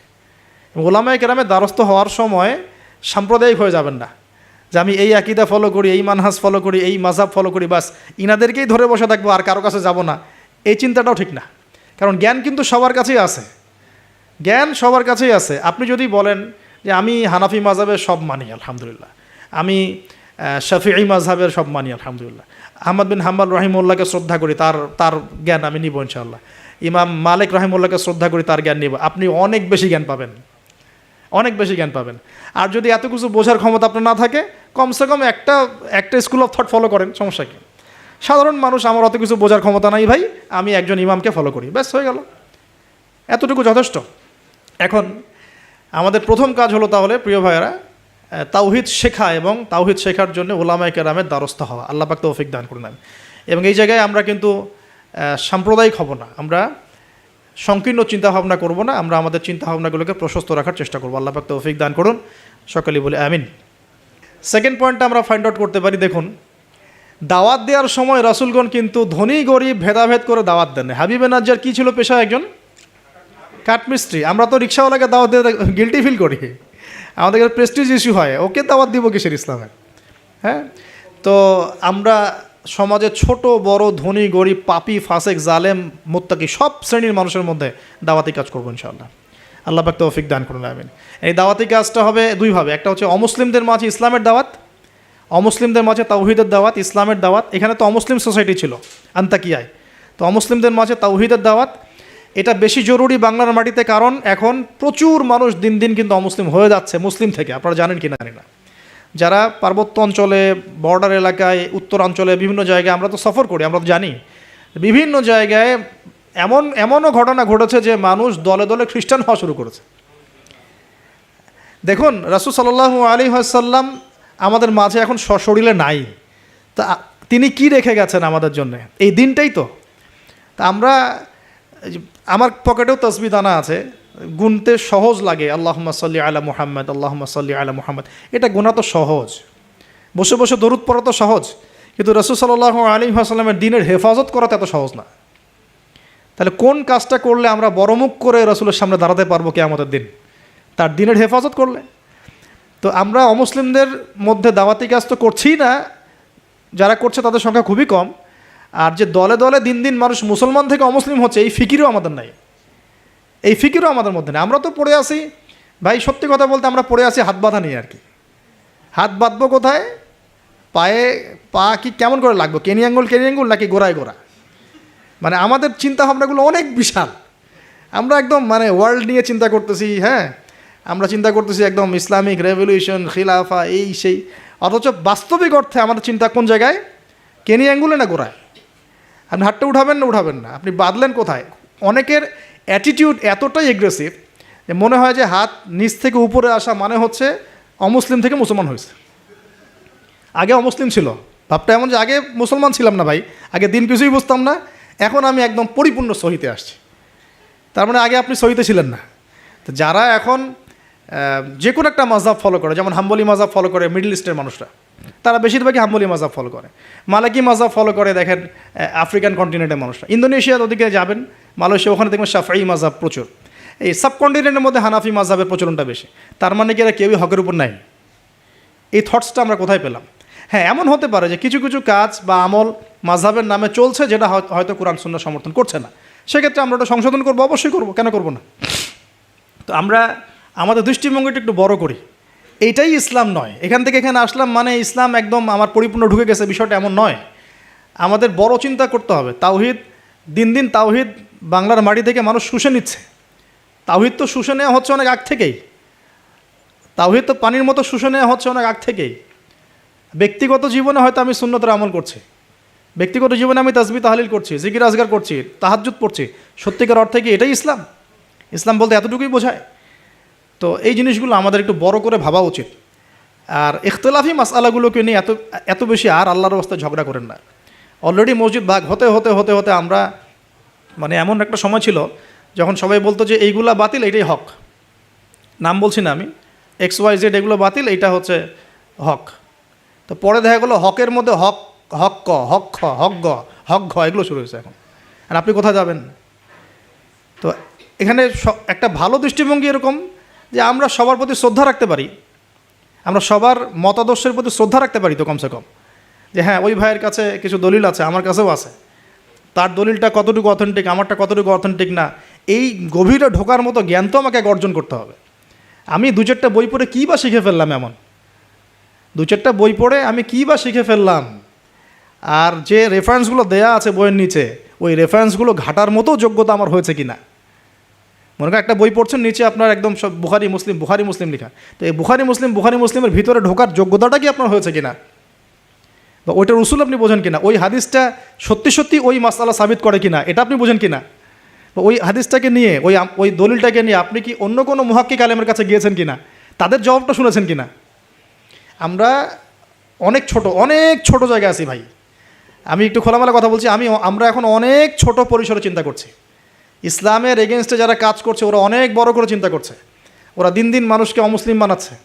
আপনি একটু সফর করেন না, আল্লাহ পাক তো বলেছেন সফর করো, জমিনে ঘোরো, দেখো দিনের ফানজুর কাইফা কানা আকিবাতুল মুকাদ্দিবিন, আল্লাহ পাক ঘুরতে বলেছেন, দেখতে বলেছেন।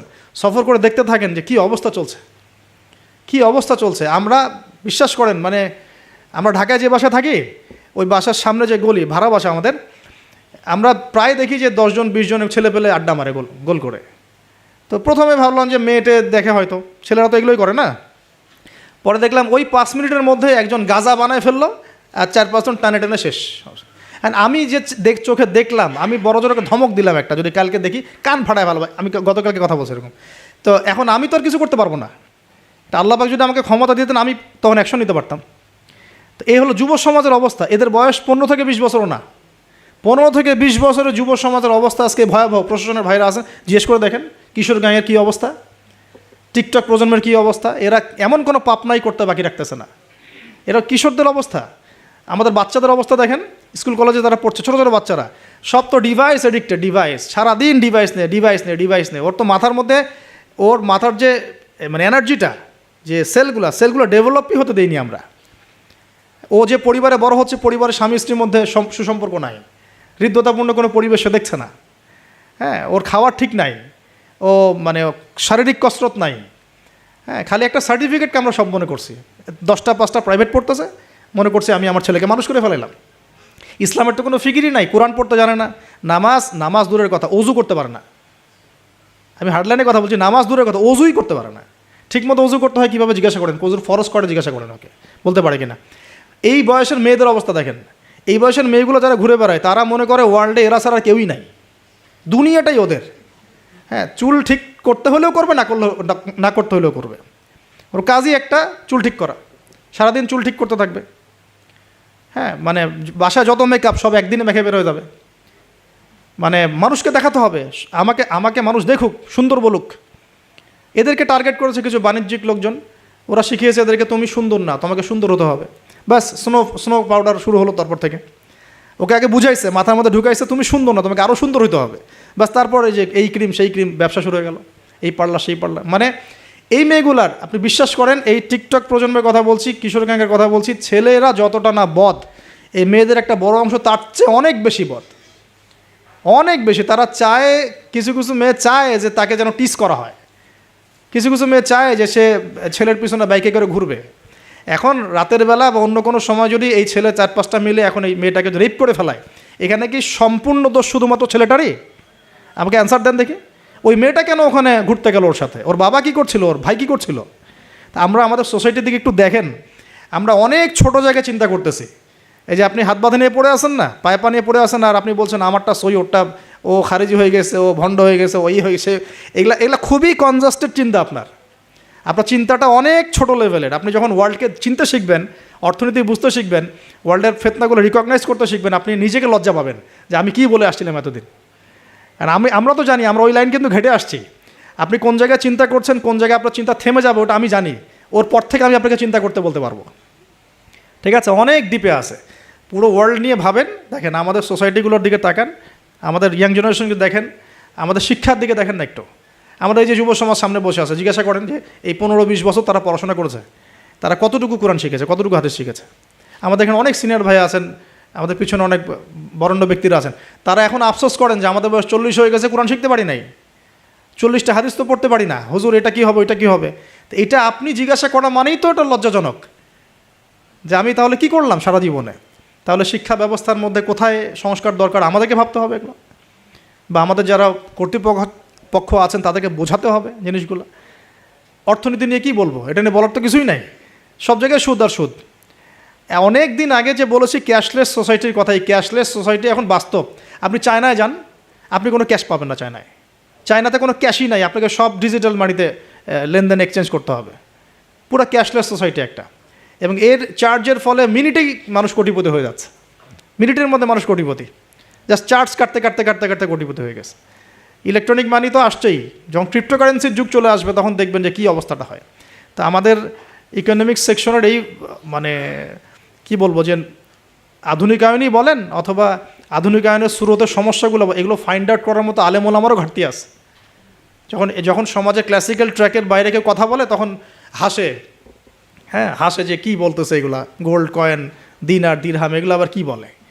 অথচ দিনার দিরহামের কথা রাসূল সাল্লাল্লাহু আলাইহি ওয়াসাল্লামের সময় থেকে আসে। কতদিন বোঝানোর চেষ্টা করলাম, হ্যাঁ কতদিন যে বোঝানোর চেষ্টা করলাম যে ভাই 10 লাখ টাকা বাসায় রেখে দেন, দেখেন টাকার মান কমে না বাড়ে।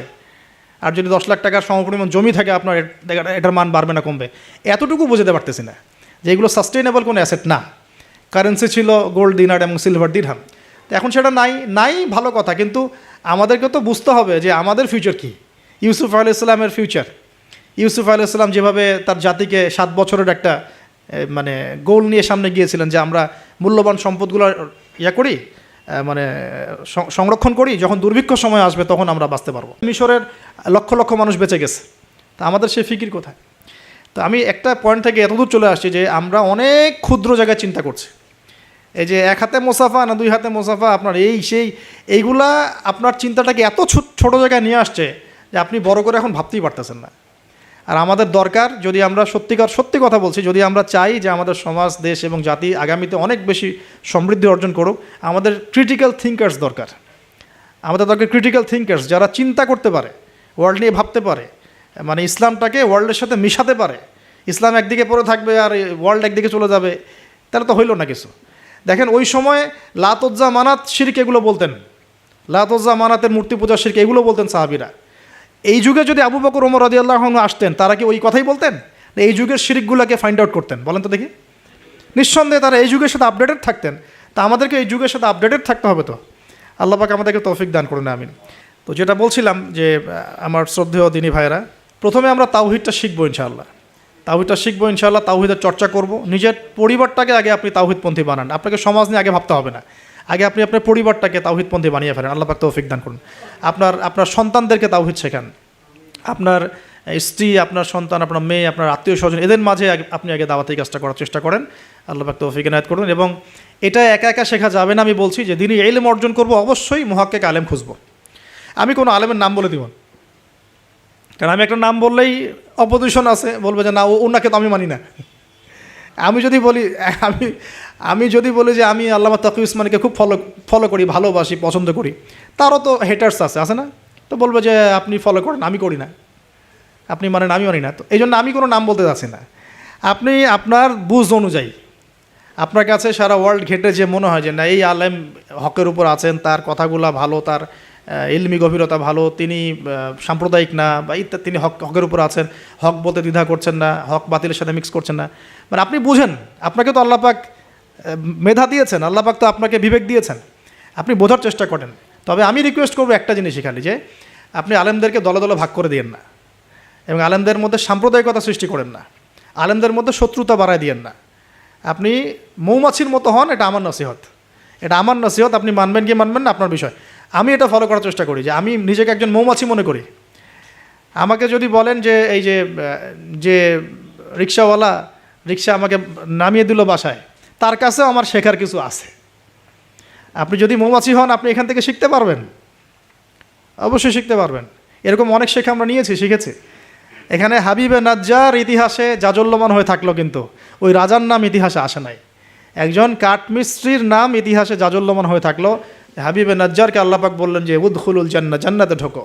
সে বলছে ইয়া লাইতা কওমি ইয়ালামুন, হায় আমার কওম যদি জানতো জান্নাত কত সুন্দর জায়গা। অতএব প্রিয় ভাইয়েরা, মৌমাছি হয়ে যান, যেখানে হক পাবেন, ভালো ভালো দিনই ইলম পাবেন, আপনি সেটা নেওয়ার চেষ্টা করেন। পরে আস্তে আস্তে যখন আপনার ম্যাচুরিটি বাড়তে থাকবে, আপনি বুঝবেন যে আসলে কোনটা হকের সবচেয়ে বেশি কাছাকাছি। আপনি ধরেন মেডিকেল সায়েন্স পড়েছেন, ইঞ্জিনিয়ারিং পড়েছেন, এখন আপনি বোঝেন না যে ক্লাস 8, 9, 10-এ কোন জায়গায় গ্যাপ ছিল? বুঝতে পারি না আমরা? এভাবে আস্তে আস্তে গ্র্যাজুয়ালি আপনি যেতে থাকেন, এক পর্যায়ে আল্লাহই আপনাকে সেই এলেম, প্রজ্ঞা, হিকমা দিবে, আপনি চূড়ান্ত লেভেলে বুঝতে পারবেন যে হ্যাঁ এইটা ঠিক আছে, এখানে থাকলে কোনো সমস্যা নেই অ্যাটলিস্ট। আর বাংলাদেশে যত হকপন্থী ওলামায়ে কেরাম আছেন, হোক সালাফি ঘরানার বা হানাফি ঘরানার বা ইত্যাদি, হক সবার মধ্যেই আছে। তবে কিছু কিছু ব্যক্তি আছে, উভয় ঘরানারই কথা বলছি, কিছু কিছু ব্যক্তি যারা আমানতের সাথে খেয়ানত করছেন। তো ওই জিনিসটা বুঝতে হলে আপনাকে ওই লেভেলে যেতে হবে। আপাতত আপনি সব ওলামায়ে কেরামকে শ্রদ্ধা রাখেন, শ্রদ্ধা রেখে আপনি ইলম অর্জনের চেষ্টা করেন, যেটা আপনার কাছে পাচ্ছেন, আপনি আপনার শহরে পাচ্ছেন, আপনার কাছাকাছি পাচ্ছেন। আর একটা রিকোয়েস্ট করবো যে অনলাইনে আহলুল ফেসবুক ওয়াল ইউটিউব হয়ে যাবেন না। তো ফেসবুক ইউটিউব দেখে দিন শেখা যাবে না। ফেসবুক ইউটিউব দেখে আমরা মাঝে মাঝে কিছু তথ্য নিতে পারি, কিন্তু এই জগৎটা ইহুদি খ্রিস্টান দ্বারা নিয়ন্ত্রিত এবং একটা ফিতনার জগৎ। এখানে জিবরাইল আলাইহিস সালামকে চুবায় দেন, মানুষ তাকেও গালি দেওয়া শুরু করবে। হ্যাঁ, এখানে যে কোনো নবীকে নিয়ে আসেন, মানুষ তাকেও গালি দেওয়া শুরু করবে। এটা যে এত জঘন্য একটা জায়গা, এখানে কাউকে আর ভালো মানুষ রাখে নাই কেউ। যে কোনো আলেমের নাম বলেন, আমি তার ব্যাপারে 10টা খারাপ বের করে দিতে পারবো, আর আমার ব্যাপারে 11টা পারবো আর কি। ঠিক আছে, যে কোনো মানুষের কথা বলেন, কাউকে ভালো রাখে নাই। তো এইখান থেকে এলেম নেবেন না, এখান থেকে আপনি হয়তো কিছু তথ্য পাবেন, আবার তো সব তথ্য কিন্তু সঠিক না। এখানে রাতকে দিন বানানো যায়, দিনকে রাত বানানো যায়, ঠিক আছে। তো আপনি আলেমের দ্বারস্থ হবেন, তার কাছে যাবেন, সিলেবাস বলবেন যে আমি এই লেভেলে পড়েছি, আমার আমার জেনারেল লাইনে এই পর্যন্ত পড়া হয়েছে, আমি এখন এই পড়াশোনা করছি, আমাকে একটা আমার মতো করে সিলেবাস গড়ে দেন। দেখবেন আলেমরা কিন্তু একটা সিলেবাস আপনাকে আপনার লেভেলে করে দিবে আর কি। আমার লেভেলের সিলেবাস আপনার সিলেবাস এক হবে না, কিন্তু আমার লেভেলে যে সিলেবাস, আমাকে যে সিলেবাস করে দেওয়া হচ্ছে সেটা কিন্তু আপনার মতো হবে না, আপনারটা আমার মতো হবে না। আপনাকে আমি যদি বলি, আপনাকে প্রথমে দেওয়া হবে কোরআন তেলাওয়াত শেখার ব্যাপার, নুরানি শিখবেন আপনি আগে, তারপর নাজেরা শিখবেন, তারপর আপনি হিপসে কিছু অংশ হিপস করবেন, তারপরে আরবি, যে এসো আরবি শিখি টাইপের বইগুলো আছে, এসো সরফ শিখি, এসো নাহু শিখি, এগুলো শিখবেন, ক্লাসিক্যাল অ্যারাবিক ল্যাঙ্গুয়েজ শিখবেন, তারপরে আপনি এবারত পড়ার যোগ্যতা অর্জন করবেন, দেন আপনি আস্তে আস্তে হাদিসের কিতাবগুলো মোতালা করবেন, এইভাবে যাবেন, সিরাত পড়বেন। কিন্তু সবার সিলেবাস তো একরকম হবে না।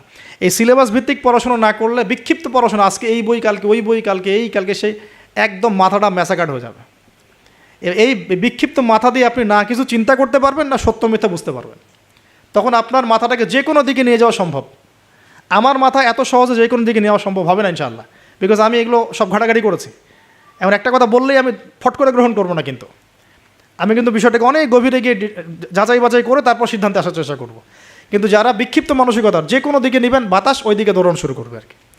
এবং বাংলাদেশে যে চরমপন্থার যে একটা ব্যাপার আছে না, চরমপন্থী একটা আকীদার ব্যাপার আছে, এইটা এই বিক্ষিপ্ত মানসিকতারই ফলশ্রুতিতে হয়েছে। তারা যদি কনস্ট্রাকটিভ সিলেবাসে পড়াশোনা করতো না, তাদের মানসিকতা এমন হতো না, কিন্তু উগ্র হতো না। তারা বুঝতো, সমাজ বুঝতো, রাষ্ট্র বুঝতো, বিশ্ব বুঝতো, ওইভাবে তারা ইসলামকে নিয়ে যাওয়ার চেষ্টা করতো। আল্লাহ পাক আমাদের সবাইকে এই বুঝগুলো অর্জন করার তৌফিক দান করুন। আমি আসলে অল্প সময়ে অনেক বেশি কথা বলতে চাই, হয়তো একটু এলোমেলো করে ফেলছি।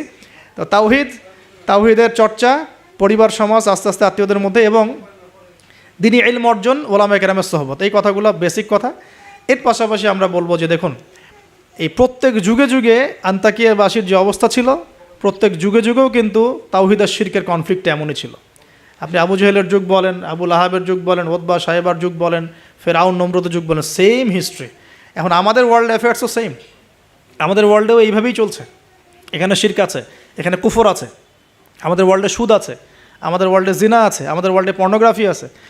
যত পাপ আছে পৃথিবীতে, এই সমস্ত পাপের গ্লোবালাইজেশন হয়েছে এই ওয়ার্ল্ডে।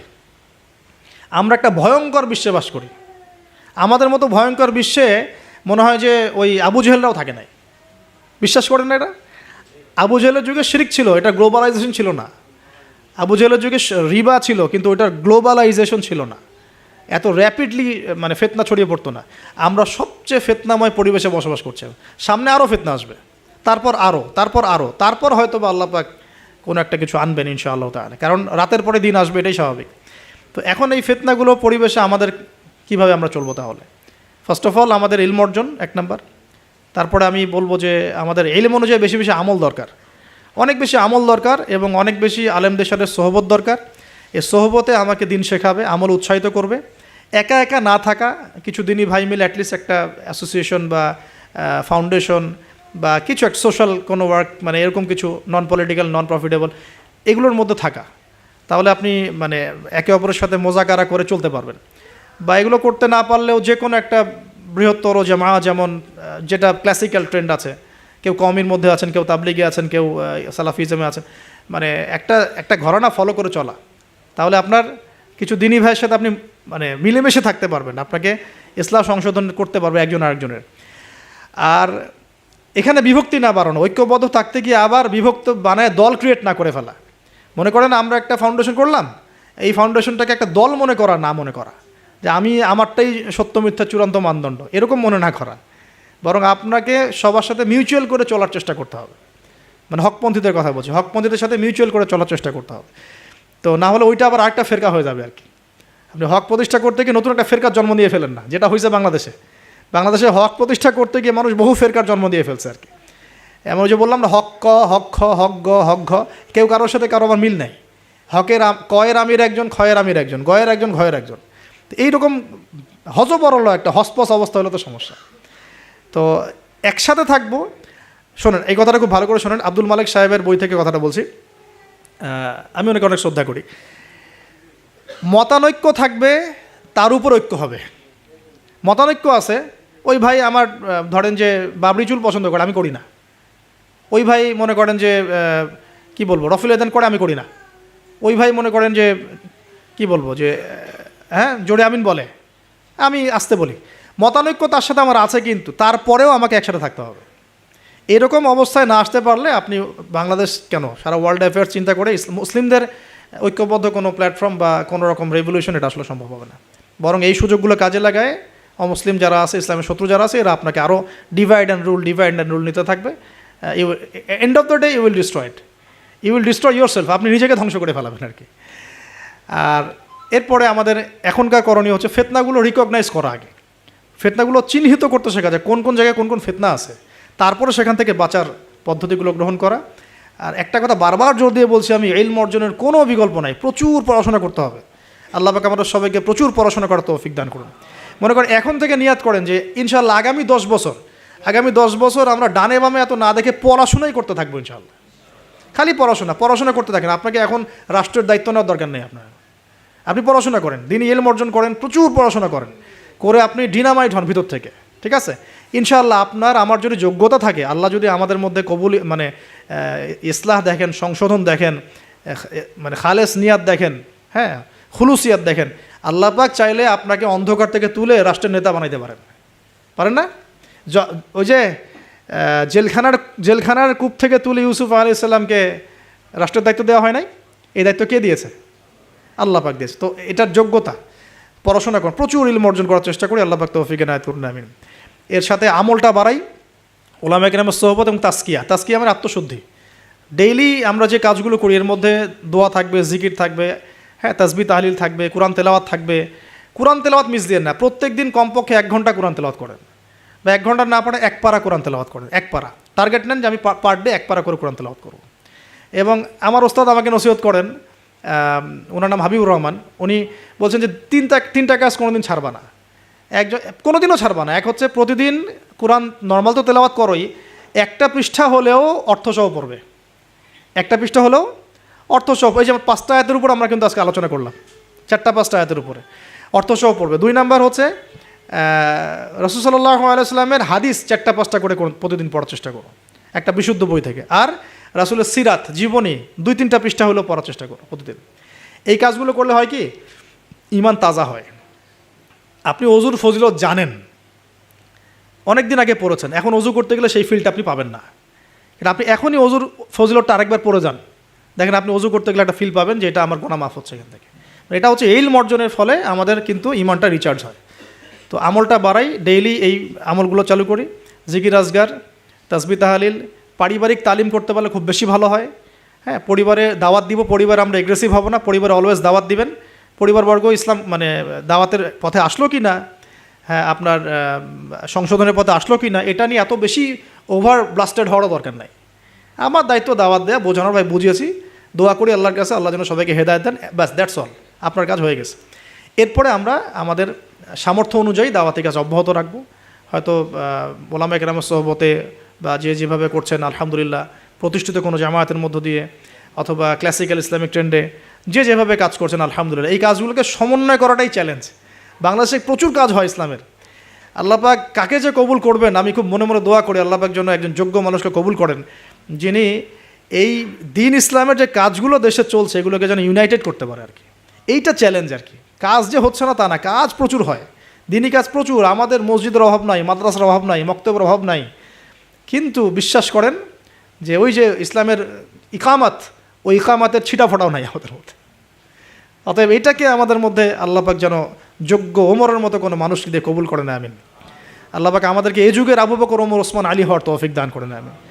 তো শেষ কথা হলো যে এই জিনিসগুলো আমরা পরিবারে এস্টাবলিশ করার চেষ্টা করি, হালাল খাই, রিজিকের মধ্যে আমরা একটু হালালত্বের চেষ্টা করি, হারাম থেকে বাঁচার চেষ্টা করি।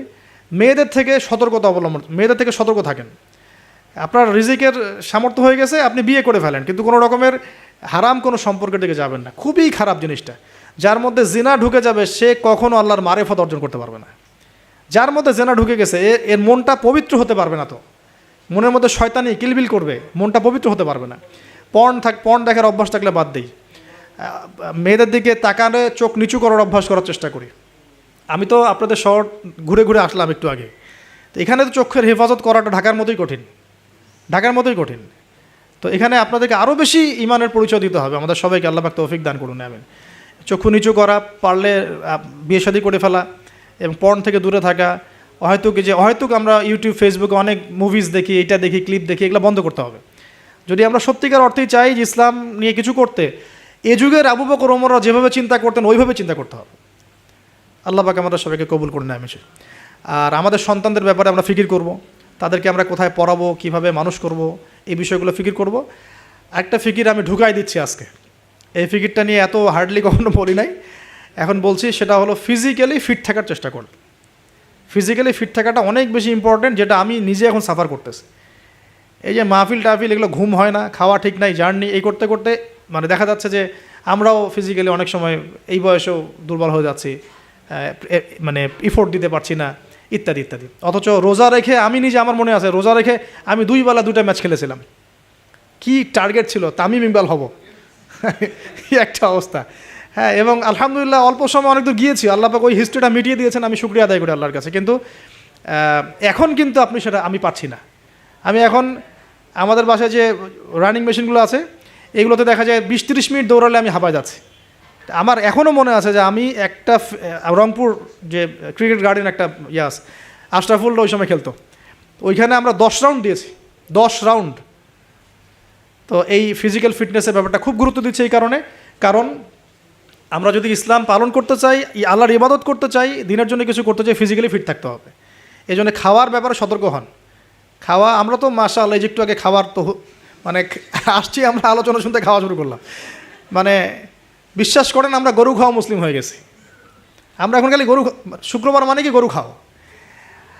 আসল কথা হচ্ছে এই গরু গোশত খাওয়া তো ফরজ না, তাওহীদের উপর থাকা ফরজ, সুন্নত প্রতিষ্ঠা করা ফরজ। যেগুলো আরাম লাগে সেগুলো আমরা খুব করতে চাই, আর যেগুলো করতে কষ্ট এগুলো আমরা করতে চাই না। তো খাওয়া দাওয়া করেন, সমস্যা নেই, কিন্তু ফিজিক্যালি ফিট থাকার চেষ্টা করেন। ডেইলি কিছু এক্সারসাইজ করেন। হ্যাঁ, পারলে যারা জিম করতে পারেন তারা জিম করবেন। বাচ্চাদের খাবার কী দিচ্ছি সেটার ব্যাপারে সতর্ক থাকেন। বাসায় কী খাবার ঢুকছে এটা সতর্ক থাকা উচিত, কী খাচ্ছি কী খাচ্ছি না। এই ব্যাপারে ডক্টরদের পরামর্শ নেন যে আমরা কোন বয়সে কীভাবে চলবো, এটা খুব ইফেক্টিভ হবে। পরবর্তীতে আপনারা ভালো কিছু করতে পারবেন ইনশাআল্লাহ তাআলা, আল্লাহ পাক তৌফিক দান করুন। আর সবশেষ কথা হচ্ছে যে আমাদের সবার মধ্যে আল্লাহ পাক কিছু প্রতিভা দিয়েছেন। কেউ হয়তো মাশাআল্লাহ লিখতে পারেন, কেউ হয়তো মাশাআল্লাহ বলতে পারেন, কেউ ভালো অ্যাসোসিয়েট করতে পারেন। যার যে প্রতিভা আছে এই প্রতিভাগুলোকে ফাইন্ড আউট করে আল্লাহর দ্বীনের জন্য কাজে লাগায়। এর মানে এই না সবাইকে আলেম হয়ে যেতে হবে, সবাইকে মুফতি হইতে হবে। This is not necessary. আপনার যেখানে আপনি আছেন, একজন প্রশাসনের ভাই তার জায়গা থেকে ইসলামের খেদমত করতে পারে, একজন ডক্টর তার জায়গা থেকে দ্বীনের খেদমত করতে পারে, একজন পলিটিশিয়ান তার জন্য আরও বড় সুযোগ আছে, তার বড় জায়গা থেকে তিনি দ্বীনের খেদমত করতে পারেন। তো প্রিয় ভাইরা, যার যেখানে আমাদের কাজ আছে, জব সেকশন, আমরা সেখান থেকে দ্বীনের খেদমত করার চেষ্টা করি। আল্লাহ পাক আমাদের সবাইকে তৌফিক ইনায়াত করুন, বলি আমিন। আলোচনা শেষ করার আগে আমরা একটু দোয়া করে নেই, 1 মিনিট। আল্লাহ পাক আমাদের সবাইকে যেন দ্বীনের জন্য কবুল করেন, আমিন। আমরা আল্লাহ পাকের তাওহীদের ওসিলায় দোয়া করি, আল্লাহ রাব্বুল আলামিন আমাদের সবাইকে সুস্থ রাখুন, আমাদের সবাইকে যেন আল্লাহ পাক নিরাপদে রাখেন। আল্লাহ পাক আমাদের সবাইকে হালাল খাওয়ার তৌফিক দান করেন। আল্লাহ পাক আমাদের সবাইকে যেন দ্বীনের ইলম অর্জন করার তৌফিক দান করেন। আল্লাহ পাক আমাদের সবাইকে যেন দ্বীনের গভীর জ্ঞান অর্জন করার এবং আমল করার তৌফিক দান করেন। আল্লাহ পাক আমাদেরকে ইসলাম নিয়ে বড় স্বপ্ন দেখার, চিন্তা করার তৌফিক দান করেন। আল্লাহ পাক আমাদের সবার নেক হায়াতে বরকত দান করেন, হালাল রিজিকে আল্লাহ পাক বরকত দান করেন। আমাদের পরিবার বর্গের মধ্যে আল্লাহ পাক ইসলাম প্রতিষ্ঠা করেন। আমাদের মা বোনদেরকে আল্লাহ পাক খাস পর্দায় থাকার তৌফিক দান করেন। আমাদের যে ভাইরা যে যেখানেই আছেন সেখান থেকে দ্বীনের খেদমত করার তৌফিক দান করেন।